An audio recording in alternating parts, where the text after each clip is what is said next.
सभी को नमस्ते। मैं आप सभी का आपके अपने YouTube channel law by twins में एक बार फिर स्वागत करता हूँ। मुकेश मुनीश लॉ क्लासेस में आपका स्वागत है। तो आज का कंसेप्ट हमारा बहुत ही महत्वपूर्ण है। आज हम पढ़ेंगे पिजन होल थ्योरी के बारे में, इसके बारे में कि क्या ये लॉ ऑफ टोट है या लॉ ऑफ टोट्स है। सालमन ने क्या व्यू दिया, बिनफील्ड ने क्या व्यू दिया, अच्छे से डिटेल में उसको समझेंगे। तो प्लीज वीडियो को एंड तक जरूर देखें। आइए स्टार्ट करते हैं। थोड़ा सा आपको बता दूं, जब हम टोट की बात करते हैं तो दो बातें बोली जाती हैं, एक बिनफील्ड है, एक सालमन है। बिनफील्ड बोलते हैं कि भाई लॉ ऑफ टोट होता है, टोट होता है, टोट्स नहीं होता। पर सालमन बोलता है लॉ ऑफ टोट्स होता है, टोट नहीं होता, टोट्स होता है। बिनफील्ड अपना ओपिनियन देते हैं और सालमन अपना ओपिनियन देते हैं। लेकिन आज के टाइम पे बिनफील्ड को ज्यादा फोकस किया जाता है, बिनफील्ड की बात को माना जाता है।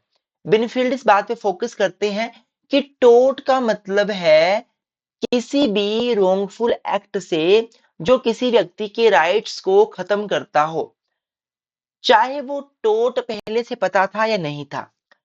अर्थात कोर्ट, अर्थात जज भी नए नए टोट बना सकते हैं। बिनफील्ड ये बात बोलते हैं। बिनफील्ड का मानना ये है कि भाई टोट होता है, टोट कोई ऐसा नहीं है कि कोई स्पेसिफिक एक्ट ही टोट होंगे, ऐसा नहीं है। हर रॉन्गफुल एक्ट टोट हो जाएगा। जिस एक्ट से किसी का राइट ब्रीच होता है, जिस एक्ट से किसी का इन्फ्रिंजमेंट ऑफ राइट होता है, वो एक्ट टोट हो जाता है। और वो एक्ट हमारे लॉ में रिकॉग्नाइज्ड है तो अच्छी बात है, नहीं रिकॉग्नाइज्ड है तो जज फिर नया कंसेप्ट रिकॉग्नाइज करते हैं, नया कंसेप्ट, नया टोट लेकर आते हैं। टोट, हर रॉन्गफुल एक्ट टोट हो जाता है। जजेस हर रॉन्गफुल एक्ट को टोट बना सकते हैं। लेकिन साल्मन ने दी पिजन होल थ्योरी। साल्मन ने इससे बिल्कुल विपरीत बोला। साल्मन ने बोला कि टोट नहीं होता है, भाई टोट्स होता है। और टोट्स स्पेसिफिक होते हैं। टोट्स of defamation, टोट्स of negligence, टोट्स of nuisance, टोट्स of assault, टोट्स of battery, टोट्स of trespass, ये सारे टोट्स स्पेसिफिक है।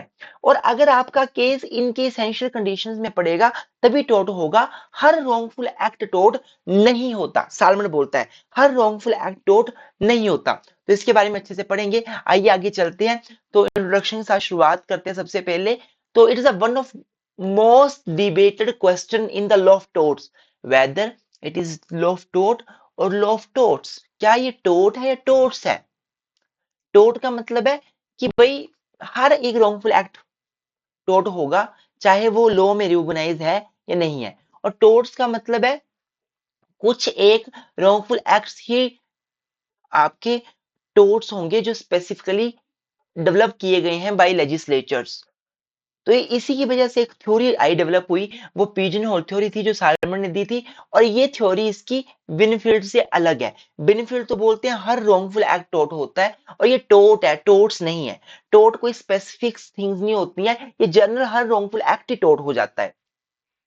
लेकिन इस थ्योरी को अपोज किया साल्मन ने by giving the pigeon whole theory. According to Salmon, a person can sue only if his wrong falls into recognized categories और pigeonhole of torts। क्या मतलब हुआ, एक व्यक्ति के ऊपर केस तभी होगा अगर जो उसने wrongful एक्ट किया है वो कैटेगरी ऑफ टोट में फाल करता हो। मान लीजिए पिजन होल का मतलब क्या है, बहुत से होल है यहाँ पे जिनमें आके कबूतर बैठता है, तो हर एक होल को इसने बोला ये टोट है। ये नेग्लिजेंस मान लो, ये न्यूसेंस मान लो, ये डेफामेशन मान लो, या असॉल्ट मान लो, ये बैटरी मान लो, ये फाल्स इंप्रिजनमेंट मान लो। तो जब कभी इस होल में कोई चीज बैठेगी तभी टोट होगा, ऐसे नहीं होगा। मतलब अगर इस होल में वो चीज फिट होगी, अर्थात इस होल की जो इसेंशियल्स हैं वो पूरे होंगे टोट के, तभी वो टोट माना जाएगा। ऐसे वो टोट टोट नहीं माना जाएगा। ऐसा किसने बोला, ऐसा साल्मन ने बोला। ऐसा साल्मन ने बोला। साल्मन ने बोला कोई व्यक्ति रॉन्गफुल एक्ट करता है, वो गलत है, रॉन्गफुल है, तो वो टोट नहीं बन जाएगा। अगर वो किसी होल में फिट होता है, इसेंशियल्स पूरे करता है, या सोल्ट के, या बैटरी के, या ट्रेसपास के, तभी वो टोट होगा। वो ऐसे हर केस में टोट नहीं बन जाएगा। लेकिन बिनफील्ड ने बोला नहीं, कोई भी रॉन्गफुल एक्ट है वो टोट होगा। अगर वो ऑलरेडी उसकी इसेंशियल्स नहीं है तो कोर्ट उसको डेवलप कर सकता है, जजेस लॉ बना सकते हैं। पर सालमन ने बोला जजेस लॉ नहीं बना सकते, जजेस न्यू टोट जो है वो डेवलप कर ही नहीं सकते। तो ये सारी बातें आप इंट्रोडक्शन में लिख सकती हो। तो स्टूडेंट्स, अब अगर मैं पिजन होल थ्योरी की बात करूं कि what is pigeon whole theory, तो ये थ्योरी पहली बात जॉन साल्मन ने propound करी थी। और इस थ्योरी का मतलब सिंपल सा ये होता है कि टोर्ट्स कुछ स्पेसिफिक लीगल प्रिंसिपल्स होते हैं। हर एक wrongful एक्ट को टोर्ट नहीं माना जाता। There is no single general principles of liability in tort, मतलब कि हर wrongful एक्ट जनरली हम हर wrongful एक्ट को टोर्ट नहीं बोल सकते। Person can sue for tort only if his case falls under any recognized tort। अर्थात torts कुछ recognized होते हैं जो कि बहुत से होल्स में फिट होते हैं, और अगर उसी में पर्सन का केस फाइल करता है तभी वो टोर्ट का केस फाइल कर सकता है। हर एक wrongful एक्ट को टोर्ट नहीं माना जाता।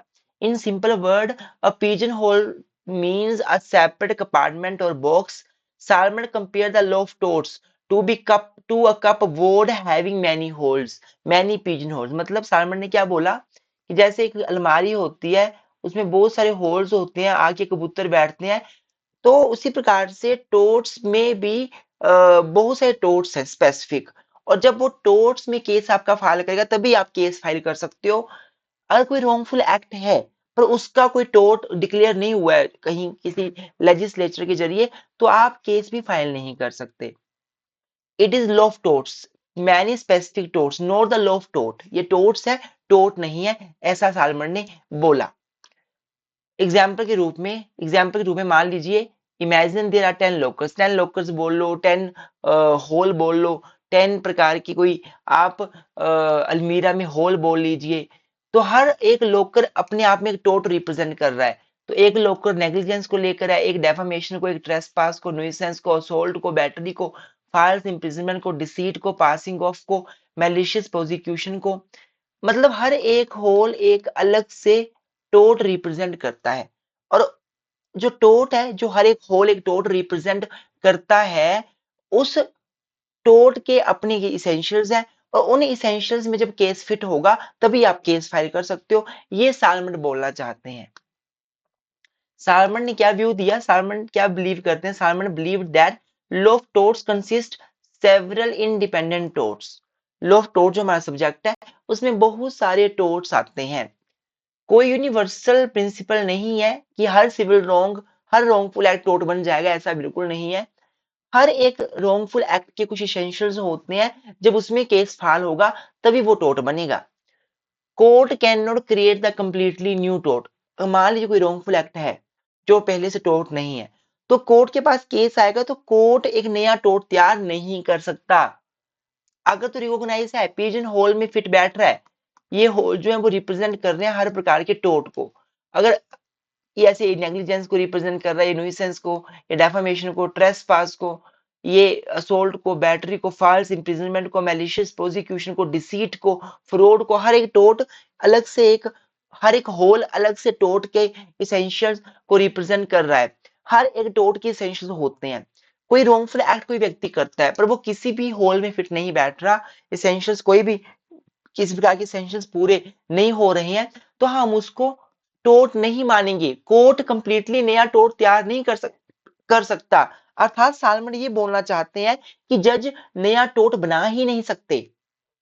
Remedy is available only for recognized टोट ओनली। सालमन ये बोलना चाहते हैं कि जो रेमेडी आपको मिलती है कोर्ट में जाकर, वो जो टोट रिकॉग्नाइज्ड है उन्हीं के लिए मिलती है। तो सालमन ये बोलना चाहते हैं कि there is no thought law of thought but there is law of thoughts. कुछ टोट्स होते हैं, उन्हीं के लिए आप केस फाइल कर सकते हो, उन्हीं के लिए रेमेडी ले सकते हो। कोई हर एक रॉन्गफुल एक्ट टोर्ट नहीं होता, सालमन का व्यू है। फीचर्स क्या है सालमन के हिसाब से, law consist of specific torts, plaintiff must prove that the wrong falls within existing tort. ये प्रूव करना पड़ेगा कि जो रॉन्गफुल एक्ट है वो किसी टोर्ट में फिट बैठता है। कोर्ट नया टोर्ट क्रिएट कर नहीं सकते। मोर सर्टेनिटी और प्रीडिक्टेबिलिटी, सालमन के हिसाब से टोर्ट सर्टेन है। ये बात सालमन ने बोली है। आगे बढ़ने से पहले आपको बता दूं कि अगर आप एलएलबी कर रहे हैं, आप किसी भी यूनिवर्सिटी से एलएलबी कर रहे हैं, बीएलएलबी कर रहे हैं, आप हमारे लेक्चर्स ले सकते हैं। हमारे डिटेल्ड लेक्चर्स भी होते हैं जिसमें हम डिटेल में हर चीज को पढ़ाते हैं, डिटेल में एक्सप्लेन करते हैं। क्लासरूम लेक्चर्स होते हैं, आप वो भी हमसे ले सकते हैं। डेली हमारी क्लासेस शाम को होती हैं, आप ज्वाइन कर सकते हैं। आप शॉर्ट लेक्चर भी ले सकते हैं 5-6 घंटे के एग्जाम के लिए प्रेपरेशन करने के लिए। ये पेड सर्विसेज हमारी हो रहती हैं, लेकिन ये आपको बहुत हेल्पफुल रहेंगी। आपको लॉ का असली नॉलेज आपको हमारे लेक्चर से मिलेगा। हाँ, अगर आप मान लीजिए किसी यूनिवर्सिटी से, गुरु नानक देव यूनिवर्सिटी से, पंजाब से, चौधरी चरण सिंह यूनिवर्सिटी से, हिमाचल से लॉ कर रहे हैं, तो हमारे व्हाट्सएप ग्रुप में जरूर जुड़ जाइए। हमारे व्हाट्सएप ग्रुप में हम आपको ऐड कर देते हैं, और जब भी हमारी क्लासेस का कोई लिंक आना हो, यूट्यूब पे क्लासेस लेनी हो, हम लोग वहां पे मैसेज कर देते हैं और स्टूडेंट्स डायरेक्टली हमारे साथ जुड़ सकते हैं। तो हमारा व्हाट्सएप ग्रुप भी आप जरूर ज्वाइन कर लीजिएगा, जिससे आपको बहुत हेल्प मिलने वाली है। और ये मैंने व्हाट्सएप नंबर अपने दिए हुए हैं, कोई आपको इंक्वायरी चाहिए, आप मान लीजिए ऑल इंडिया बार एग्जामिनेशन की तैयारी कर रहे हैं, जो एलएलबी के बाद सरकारी, एलएलबी के बाद वकील बनने के लिए एक परमानेंट लाइसेंस लेने का एग्जाम होता है बार काउंसिल का, तो इसकी भी हम तैयारी करवाते हैं। एलएलएम की हम तैयारी करवाते हैं, एलएलएम एंट्रेंस की तैयारी करवाते हैं, हम लोग सीबीआई एपीपी की तैयारी करवाते हैं, दिल्ली एपीपी की तैयारी करवाते हैं, पीपी की तैयारी करवाते हैं। आप हमसे किसी भी कॉम्पिटिटिव एग्जाम की तैयारी करने के लिए जुड़ सकते हैं। आगे चलते हैं। नाउ बिनफील्ड ने क्या बोला? अब बिनफील्ड सालमन से बिल्कुल ऑपोजिट बोलते हैं। बिनफील्ड बोलते हैं कि लॉ ऑफ टोट्स नहीं होता, लॉ ऑफ टोट होता है। ये बोलता है कि कोई भी रॉन्गफुल एक्ट आपका टोट हो सकता है, प्रोवाइडेड दैट, अगर कोर्ट में केस करो, अगर तो वो पहले से टोट रिकॉग्नाइज होगा तो आपको रेमेडी मिल जाएगी, नहीं होगा तो कोर्ट एक नया टोट तैयार कर देगा। सालमन ने बोला था कोर्ट नया टोट तैयार नहीं कर सकता, पर बिनफील्ड ने बोला कोर्ट नया टोट तैयार कर सकता है। Winfield strongly disagree with Salmond. Winfield क्या बोलते हैं? Every unjustifiable violation of legal right is actionable unless there is lawful justification. कोई भी रॉन्गफुल एक्ट आप करोगे तो इसके लिए एक्शन लिया जा सकता है, हाँ, और उसके पीछे जस्टिफिकेशन है। आपने जो गलत काम किया है उसके पीछे जस्टिफिकेशन है, वो अलग बात है, तो केस नहीं हो सकता। पर अगर कोई जस्टिफिकेशन नहीं है, आप रॉन्गफुल एक्ट कर रहे हो, तो डेफिनेटली आप कोर्ट में जाकर केस फाइल कर सकते हो। He believed there is one general principle behind all torts, therefore it is law of tort and not merely law of torts. According to Binfield, even if a new wrong is committed today, the court can recognize it as a new tort and grant compensation. अगर आज भी कोई नया टोट एकदम से कोई बंदा wrongful act करता है, जिसका पहले किसी को पता नहीं था कि ये भी कोई टोट है, तो कोर्ट में केस फाइल होता है, तो कोर्ट नया टोट रिकॉग्नाइज कर सकता है। अब आप देखो ना, कंसेप्ट ऑफ एब्सोल्यूट लाइबिलिटी, बिनफील्ड की थ्योरी के हिसाब से कोर्ट ने एक नया कंसेप्ट तैयार किया था, तो नया टोट तैयार हो गया एब्सोल्यूट लाइबिलिटी का। स्ट्रिक्ट लाइबिलिटी रायलन वर्सेस फ्लेचर में कोर्ट ने तैयार किया। तो सालमन की थ्योरी को माना जाए तो नए टोट कोई भी कभी बन ही नहीं पाएंगे, लेकिन बेनिफिट की थ्योरी मानी जाए तो time to time and again नए नए टोट्स बनते जाएंगे जैसे जैसे सोसाइटी बढ़ेगी। बेनिफिट की थ्योरी के हिसाब से कोई one general principle governs all टोट, court can recognize new torts, नए टोट्स कोर्ट रिकॉग्नाइज कर सकता है। टोट फ्लेक्सिबल होते हैं, लॉ ऑफ टोट फ्लेक्सिबल है, और ये डेवलप होता है विद चेंजिंग सोसाइटी, मतलब नए नए टोट्स आते रहेंगे जैसे सोसाइटी चेंज होगी।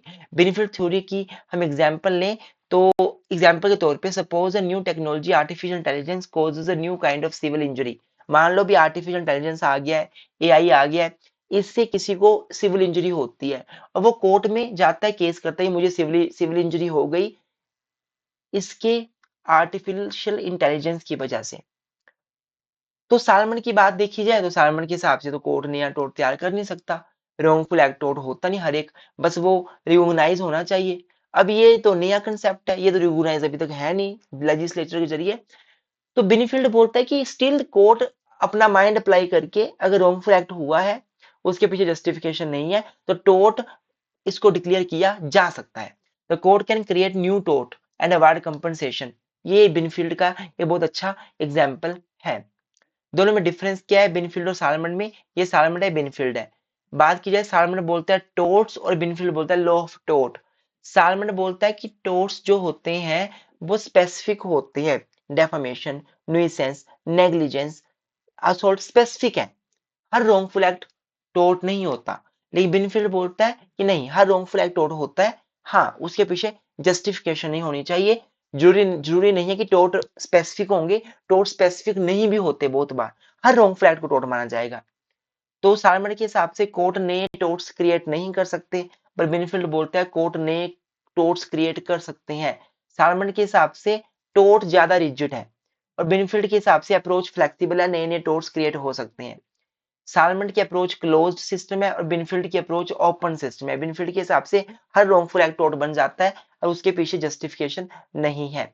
सालमंड की जो अप्रोच है वो लिमिटेड है आज के टाइम पे, हम इसको नहीं मानते। हम मानते हैं आज के टाइम पे विनफील्ड की अप्रोच को ज्यादा एक्सेप्ट किया जाता है। अब लोग केसेस देखो, ड्रोक्यू वर्सेस स्टेवेंसन, ये लैंडमार्क केस है जिसमें नेग्लिजेंस का कंसेप्ट डेवलप हुआ था। डेफिनेटली कोर्ट ने डेवलप किया कंसेप्ट और बेनिफिट की थ्योरी को इसने सपोर्ट किया।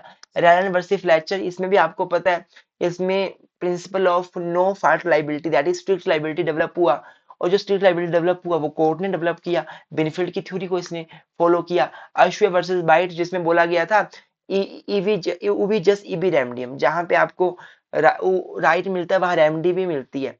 तो ये भी कोर्ट ने डेवलप किया था। वोटर्स की बात की थी कोर्ट ने कि वोटर्स के पास राइट है वोट डालने का और अगर वोट डालने नहीं दिया जाता तो उनको लीगल डैमेजेस माना जाएगा, उनका इंफ्रिंजमेंट ऑफ लीगल राइट माना जाएगा। तो ये भी विनफील्ड की लिबरल अप्रोच के ऊपर बेस करता है। तो आज के टाइम पे हम लोग विनफील्ड की अप्रोच को फॉलो करते हैं। आज के टाइम पे कोर्ट्स नए नए टोर्ट्स क्रिएट कर रही हैं, नए नए सिविल रॉन्ग की इंफॉर्मेशन दे रही हैं। How? Only on the basis of Winfield theory. तो ये सारी बातें आप इसमें लिख सकते हो। Now which theory is acceptable today? It is Winfield theory. क्यों? क्योंकि सोसाइटी लगातार चेंज हो रही है, टेक्नोलॉजी डेवलप हो रही है, नए नए सिविल रॉन्ग बन रहे हैं, कोर्ट जो है वो नए नए सिविल रॉन्ग को रिकॉग्नाइज कर रहा है। अगर सालमन की थ्योरी मानी जाए तो नए सिविल रॉन्ग तो फिर रिकॉग्नाइज ही नहीं हो पाएंगे। जो गलत हो रहा है, सिविल रॉन्ग हो रहा है, उसके होने पर भी कोई व्यक्ति कोर्ट में तो आ ही नहीं पाएगा, बिकॉज वो रिकॉग्नाइज ही नहीं होगा। बट अगर हम विनफील्ड की थ्योरी मानते हैं तो इस थ्योरी को एक्सेप्ट करके अब कोर्ट नए नए टोर्ट्स को रिकॉग्नाइज कर रहा है, रॉन्गफुल एक्ट्स को एज ए टोर्ट रिकॉग्नाइज कर रहा है। ये सारी बातें आप लिख सकते हो। लास्ट में आप कंक्लूजन लिख सकते हो। जो बातें हमने अभी तक पढ़ी है वही बातें आपने यहाँ पे लिखनी है कि पिजनहोल थ्योरी होती क्या है, जो सालमन ने दी थी, जिसका मतलब है कि टोर्ट्स आपके जनरल नहीं होते, टोर्ट्स आपके स्पेसिफिक होते हैं। हर रॉन्गफुल एक्ट टोर्ट नहीं होता। हर रॉन्गफुल एक्ट टोर्ट तभी होगा जब वो रिकॉग्नाइज होगा, जब उसके एसेंशियल्स पूरे होंगे। और बिनफील्ड ने क्या बोला वो भी इसमें लिख दो और दोनों की अप्रोच को कंपेयर कर दो। ये सारी बातें आप इसमें लिख सकते हो। Thank you so much students. और कोई भी आपको इन्फॉर्मेशन चाहिए या आपके लिए मैसेज है तो आप हमारे साथ जुड़ सकते हैं। आपको किसी भी लॉ सब्जेक्ट की तैयारी करनी है, आप अच्छे से लॉ सीखना चाहते हैं, आप डेली डिटेल्ड की क्लासेस लेकर अपनी कंसेप्ट्स क्लियर करना चाहते हैं, आप एग्जाम पास करने के लिए रिवीजन सेशन लेना चाहते हैं, आप एआईबी की तैयारी कर रहे हैं, आप कॉन्स्टिट्यूशनल लॉ, ज्यूरिस्प्रूडेंस या कोई भी सब्जेक्ट्स के मटेरियल लेना चाहते हैं, आप डेफिनेटली हमसे कॉन्टैक्ट करें। Thank you so much. हम आपकी डेफिनेटली हेल्प करेंगे और हमें इसमें खुशी भी होगी। धन्यवाद। Keep supporting law with twins.